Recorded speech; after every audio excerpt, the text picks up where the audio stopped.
on exactly that theme. The way in which we've got to encourage individual action and empower individuals to move forward what is the greatest challenge that all of us who live in this planet actually face. Because let's start with the fact. Climate change is one of the most serious threats, probably the most serious threat we face together. And we in Scotland have got to play our part in responding to that global challenge. There is no place to hide from climate change. And there is no satisfaction to be had to say this is somebody else's responsibility. And equally, there's no possibility of saying, if others don't act, then why should we?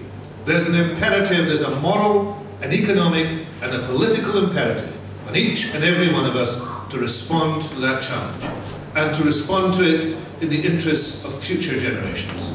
So I'm very pleased that that message has been driven home in Biggar by the people who are involved, who lead carbon neutral Biggar, and responded to by every citizen. And Scotland's got to play its part, locally and nationally, in the international response to climate change. There is a European dimension, of course, and Europe has committed itself to the reduction in emissions.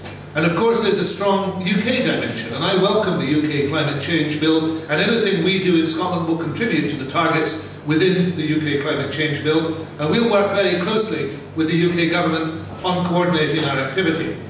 And indeed, one of the mechanisms within the UK Climate Change Bill, which is the Committee on Climate Change, will help and service and advise the UK Government and the Scottish Government.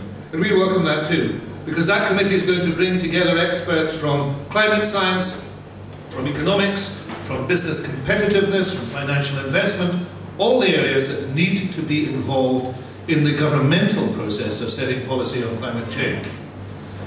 But in Scotland, we've got our own problems to face, and we're going to need the legislation and the actions to face them. And what are the particular Scottish problems? Well, we know the global problems, and we can identify global problems in climate change. We can identify the emerging problems in the agriculture sector, where rising temperatures and more frequent droughts and floods will compromise food security. And indeed, we are seeing signs of that, of course, already, a very complex issue in terms of food security, but there are already serious problems in the world to add to the